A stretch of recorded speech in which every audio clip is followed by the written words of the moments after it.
গর্ভকালীন plan কম বেশি সবারই মোটামুটি থাকে যে মানে গর্ভজাত যে শিশুটি তাকে আমরা এই হসপিটালে অথবা বাসায় কিভাবে কিভাবে আসলে বার্থের সময় প্ল্যানটা, তো এই প্ল্যানটিতে আসলে কোন বিষয়গুলো মাথায় রাখা উচিত? যদি কেউ, আমরা সবসময় আসলে ঢাকা শহরের কথা বা শহরের দিকের কথাগুলো বলি, গ্রামের কথাগুলো আসলে উঠে আসে না, তাদের আসলে কিভাবে প্ল্যান থাকা উচিত, বা শহরে যারা আছেন তাদের প্ল্যান থাকা উচিত কিভাবে, বা সারাউন্ডিং যারা এনভায়রনমেন্টে যারা আছেন, পরিবারে যারা আছেন, তাদের আসলে কি থিঙ্কিং থাকা উচিত, এটা যদি একটু আমাদের সাথে শেয়ার করেন। একটা মেয়ে যখন গর্ভবতী হয় তখন থেকে তার এই যাত্রাটা শুরু। তো এই প্রথম দিন যে তার যখন সে গর্ভবতী হলো, এই গর্ভাবস্থায় যেমন একটা মেয়ের শারীরিক পরিবর্তন হয়, তার মানসিক পরিবর্তনও অনেক হয়। তো পরিবারের যারা থাকেন তাদের উচিত এই মেয়েটাকে সম্পূর্ণ শারীরিক যেমন সাপোর্ট, তার মানসিক সাপোর্টও দেওয়া। এবং এই যে গর্ভবতী হলো, এটার আউটকাম কি, আলটিমেটলি আমরা একটা ডেট দিই, সেই ডেটে তার ডেলিভারি হবে। এমনও হতে পারে কোনো কমপ্লিকেশন বা কোনো জটিলতার কারণে তার সিজারিয়ান সেকশন লাগতে পারে, তার ব্লাড লাগতে পারে। তো প্রথম থেকেই আমরা যে অ্যান্টিনেটাল ভিজিটগুলো যে করি, এগুলো কেন করি?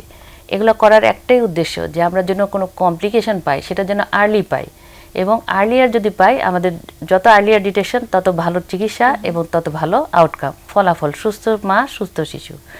তো সেই জন্যই আমরা এই অ্যান্টিনেটাল ভিজিটগুলো দিব। এবং এখানে কিন্তু পরিবারকে সম্পৃক্ততায় আনতে হবে। আমরা শুধু মাকে না, তার সাথে যে আসে, তার স্বামী আসতে পারে, তার শাশুড়ি আসতে পারে, প্রত্যেক ভিজিটেই তার সাথেও কাউন্সেলিংয়ের একটা পর্ব থাকবে। এবং আলটিমেটলি তার মাথায় একটু দিয়ে দিতে হবে যে আপনারা কি প্ল্যান করেছেন, কোথায় ডেলিভারি হবে। এখন তাদের মতামতের প্রেক্ষিতে আমাদের ইনপুট থাকবে, আমরা যেন ইনস্টিটিউশনাল বা হসপিটাল ডেলিভারি যাতে আমরা এনকারেজ করি, তারা যেন উৎসাহিত হয় যে ডেলিভারিটা হাসপাতালেই হয়। কেন হাসপাতালে হবে?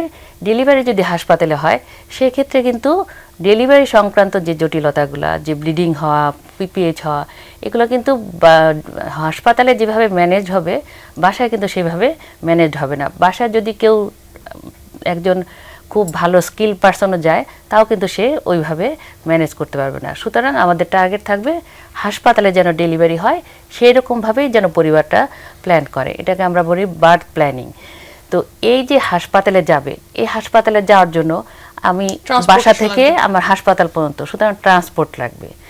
তারপরে এই পুরা টাইমটা আমাকে ক্যারি করার জন্য ওষুধপত্র, সেখানে গিয়ে থাকা কিংবা সেখানে একটু খরচপত্র বিষয় আছে, সেইগুলো আমাদের মাথায় রাখতে হবে।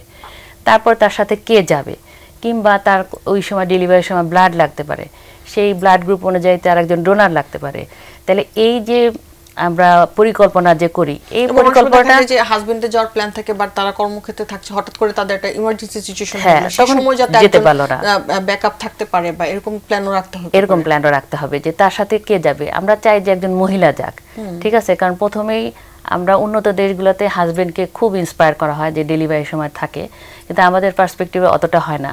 কিন্তু একজন মহিলা আমরা রাখতে বলি যাতে করে বাচ্চাটা হওয়ার সাথে সাথে সে ধরতে পারে, তার টেক কেয়ার করতে পারে।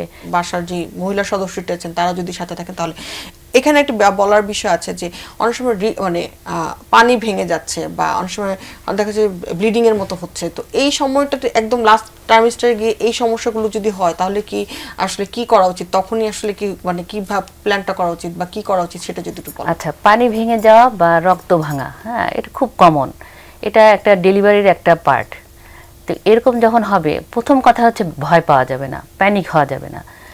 আসলে কি, একটা ডেলিভারি হতে গেলে প্রথমে ব্যথা উঠবে, ব্যথা ওঠার বদলে কারো কারো ক্ষেত্রে পানি ভাঙতে পারে, কিংবা কারো কারো ক্ষেত্রে একটু ব্লিডিং হতে পারে। তো এই যে ব্যথা ওঠা, এবং ব্যথা ওঠার পরে আমরা ডেলিভারিটাকে কয়েকটা ভাগে ভাগ করি, প্রথম ধাপ, দ্বিতীয় ধাপ, তৃতীয় ধাপ। প্রথম ধাপ যেটা, সেটা বেশ সময় সাপেক্ষ, হ্যাঁ, 6 থেকে 12 ঘন্টা লাগে। তো আমাদের পরামর্শ বেশিরভাগ থাকবে যে এই পানি ভাঙা বা রক্ত ভাঙা এটা কিন্তু ডেলিভারির একটা অংশ। সুতরাং আমাদের বুঝতে হবে যে সে ডেলিভারির প্রসেসে চলে গেছে, তার ডেলিভারি বা লেবার পেন স্টার্ট হওয়ার পথে। তো এইখানে আমাদের প্রথম রিকোয়েস্ট হচ্ছে যে এখানে সময় নষ্ট করা যাবে না, যে দেখি আর একটু কী হয়, কিংবা এখন বাড়িতে কেউ নাই, আমি একটু পরে যাই, হাজবেন্ড আসুক কিংবা বাড়ির গার্জিয়ান আসুক, এই অপেক্ষাগুলো করা যাবে না। আমাদের পরামর্শ থাকবে যে ইমিডিয়েটলি তাকে হাসপাতালে নিতে হবে। এখন এই পানি ভাঙাটা অনেক সময় দেখা যায় যে পানি ভাঙার সাথে সাথে আমরা আশা করি যে 24 ঘন্টার মধ্যে লেবার পেন স্টার্ট হবে, কখনো কখনো হয় না। তখন আবার এটার নাম হয়ে যায় প্রিম্যাচিউর রাপচার অফ মেমব্রেন। সেক্ষেত্রে আমাদের হাসপাতালেই থাকতে হবে এবং হাসপাতাল বেসড যে পরীক্ষা নিরীক্ষা বা ম্যানেজমেন্টগুলো আমাদের সেভাবে নিতে হবে। এবং পানি ভেঙে গেলে যে ডেলিভারি হবে না সেটাও কিন্তু না, সেখানেও দেখা যায় ডেলিভারি হওয়ার পসিবিলিটি থাকে। ইভেন ব্যথা না উঠলে আমরা অনেক সময় ব্যথার ওষুধ দিয়ে ব্যথা উঠিয়ে আমরা ডেলিভারি ডেলিভারি করে থাকি।